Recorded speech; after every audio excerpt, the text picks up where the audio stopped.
Hey guys, and welcome to a new video. Today I want to show you my Atlas strategy for permanently sustaining burial chambers, the tier 4 one in Blight League 3.8 Path of Exile. So, why am I doing this? Because, yeah, every time, I mean, there is nothing really changing in the strategy itself, right? It always stays the same still. There's a lot of people asking me every time I'm doing a strategy, how do I do it? How does it look like in Blight League? How to do it now? How was it looking like in Legion? And so I always get the same question all the time. So therefore, there is another video on how to sustain it, how to shape your Atlas, and what you need to do. So first of all, you need 2 vendor recipes for this strategy. First of all, it is 20 chisels plus 5 regrets. And the other one is 1 scouring plus 3 of the one that you want to remove, okay? I'm gonna take 3 more to show you on how it looks like if you do it on the yellow tier as well. So, when you're selling this, here you get the Unshaped Orb. What you need to, if you have shaped another map before that, let's say I have a shaped burial chamber, now I want to do a burial chamber strategy for the tier 4 one. You're using the Unshaped Orb, so the tier 9 gets downgraded again to tier 4, and you can pick up the shaping orb and shape something else. And the second one is 1 scouring and 3 of the desired map tier, which means white tier is apprentice, yellow tier is journeyman, and red tier would be the master sextant. And you're getting the apprentice cartographer seal. So these are the 2 vending recipes that you need. First 20 chisels and 5 regrets, and the other one 1 scouring plus 3 sextants. So what you're gonna do with that one is actually 3 simple steps, basically. I think 3 or 4. 3 steps. So, first of all, we're gonna take a look at the burial chamber itself. Burial chamber, this league, is a tier 4 map. That means that we have to manipulate the Atlas, deleting all the tier 4 maps, and also 1 tier higher, which means tier 5 maps. And we also have to change the connected maps to it, which is Peninsular, then we have Haunted Mansion, and then we still have Ashenwood and Spider Lair, but they're both tier 3, so we can ignore those for sure. So, as I'm always doing at the start of a league, I'm finishing off my Atlas, I do all my Atlas objectives, and you should be about more than 100, okay? Maybe 120 or something. So, if you're new to PoE and you just recently started to map, and then you're like, hey, I want to farm a Headhunter because people said it's cool, you need your Atlas objectives done, and this is when you do the bonus objectives. So for white tier maps, it's just magic, in yellow tier, it's killing it rare, which is with an alchemy, and for the high tier maps, you need to have it rare and corrupted, so you need to throw a Valorb on it as well. So every time you complete one of this map, it will get an orange circle, and it will count 1 more towards your Atlas objective, or at least, like, yeah, the total objectives. What that means is 100%, so if I do 100 maps with the bonus, my maps that are dropping will drop 1 tier higher, and all above 100, which I have 142, means 42% chance for maps to drop 2 tiers higher, okay? So if you're progressing towards your Atlas, you will notice that once you have this one higher, at least 100 plus, you're gonna drop higher tier maps more naturally, and this is what we're gonna take advantage out of. So, as I said before, you wanna have this more than 100. Better would be 120 or something. The higher the better, basically, right? The next thing is the Elder Orb. So once you're completing the Sama questline, you're getting an Elder Orb. The Elder Orb will make any tier of what you choose to a tier 16 Elder map, okay? In my case, an Elder Haunted Mansion. So, why we need that is because of the connected paths to these maps here. As we know, it will drop 1 tier higher if we have more than 100. It means if I would drop a burial chamber, it's more likely that it will turn into a tier 5 map. And since Peninsular and the Haunted Mansion are both tier 5 maps, it's hard to sustain because we will get higher tier maps all the time, okay? Or at least the majority of the time. The same counts if a tier 3 map drops, it gets 1 tier higher. It's a tier 4 map, now 42% to roll even 1 higher, so it could actually be as well a Peninsular or a Haunted Mansion. To get rid of that, we can higher the tiers. So you cannot get anything higher than 3 tiers, I think. It was 3 tiers. I think bosses can even drop more, the 3 tiers here. But it cannot actually be tiers. I think 3 tiers. Never mind. Anyways, this is in range. Since this is a tier 5 map, usually, and I will just do the vendor recipe 1 time so you can actually see what I'm talking about. So let's just make one unshaping orb here, and we're gonna remove the shaped version of the peninsula map now. As you see, it's now back to tier 5, and don't worry, you can just take the shaper's orb tier 5 here and just drag it into your inventory, and then you can shape it once again, okay? We're just gonna leave this now by the side to explain the reason why we're doing this. As I said, connected maps can drop, okay? So all of those 4 maps can drop based on your Atlas objective here. And that means every time I would potentially drop a tier 4 map and it rolls 1 tier higher, it will be either Peninsula or the Haunted Mansion because they are connected. The rest of the maps, this is what we do at the last stage, is removing the rest of the map, okay?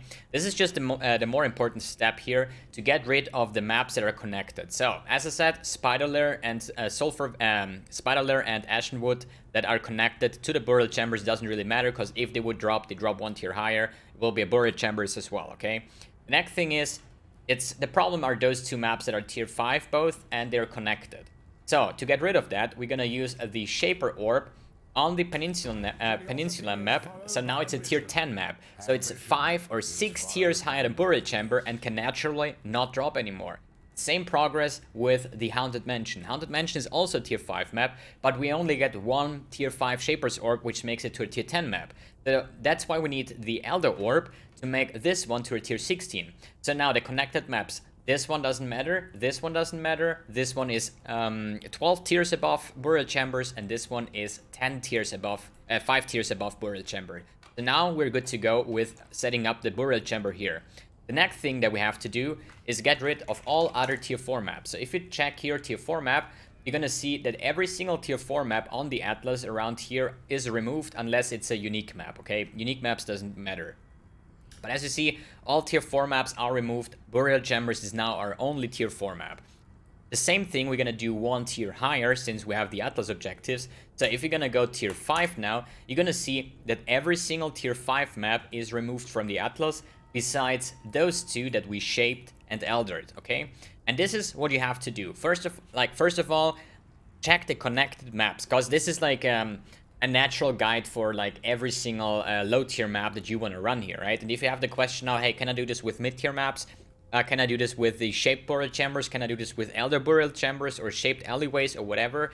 Technically, yes. But the higher the map tier gets and the rarer it gets, like mid tier is rarer than low tier obviously, and high tier even more rarer, you need to invest more. So the way I play it, I just alch and go. I don't use chisels, I don't use sextants, I don't vow my maps, and I still can sustain them, right?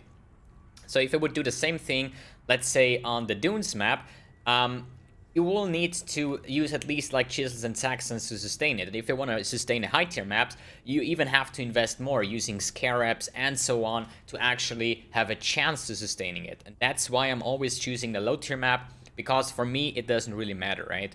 Check. So as I said, what you're gonna do, check the map you want to sustain, then check the connected maps, delete the same tier plus 1 tier higher, and check the connected maps if they are in range, and if so, shape and elder it, okay? Perfect. We can actually run a map, maybe it works. I would just, this is just what I just got from the last like 10 or 15 maps. So burial chambers, as you see, there is like a bunch of those. If you're starting this strategy with burial chambers, for example, right, make sure that you get a healthy sustain, like maybe 10 or 15 maps that you buy from the market to get going. The reason for that is sometimes you're gonna run a map, you get not a single burial chamber, and sometimes you run a map where you get like 5 burial chambers. But in all, like if you run like 100 maps, you're gonna definitely have more than 300 maps on your Atlas, or at least like on your stash. So I would say let's just run the first map here and see if we can sustain it, and just to show off this weird prototype build. And yeah, when I play this build I usually use sunglasses. The reason for that you're gonna see in a second. Now maybe let's see if we can find a lucky drop or something. So yeah, this is a prototype that I've been playing around today, which is a Cyclone cast. Oh, there we go. Sustaining cast while channeling a Cyclone, Magma Orb, Gloomfang, something like that. Okay, it's still in progress. It's actually a magic finder. At least like I tried to get some magic finding stuff going. And the thing that I want to do is I would just blindly just browse through the map, and since this chaining of the magma balls will actually be quite far, it's not a big deal if I just channel through the map, and left and right will be cleared as well, okay? As you see here, just popping Malrach's Fire for some more burst damage. We're just gonna cyclone through, and the balls left and right and everything will just explode everything more or less. But yeah, we are here for the Atlas sustaining. We already got one map. Maybe we're gonna get a second one, or even a third one, we're gonna see. But as I said before, sometimes you're gonna find not even a single map, sometimes you're gonna find 2 maps, 3 maps, or even more. So let's do this weird Blight map, what I usually skip because it's a piece of shit, and it just drops shit. And with this build, you basically just fast forward, and then you just wait here. Because waiting is pog, right? And yeah, it's a pretty flashy build, and there will be probably a build guide tomorrow in 2 days. It's actually a pretty fun build. It's just a little bit slow for now, although I'm a raider and I'm using Queen of the Forest, but sometimes, I don't know, I think it could get faster at some point though. So as you see with this build, you're just gonna stand in the middle and just chill and wait until everything is gone. But to speed this one a little bit up, we're just gonna make it a little bit faster, just whirl through it. But usually, it's just my thing, okay, to do. I usually don't care about the Blight mechanic at all, because I think it just shit drops and it's just a waste of time. Because in that time where I'm actually clearing this, I could have run a second burial gem here, right? So, no Headhunter nor Doctors, sadly, but at least we got one map back, so it is working as intended, and it's still working. So yeah, guys, I hope you enjoyed this kind of video. Here is the Atlas again, if you want to pause it and just compare to your Atlas. And yeah, guys, again, thanks for tuning in, thanks for watching, and see you in the next video.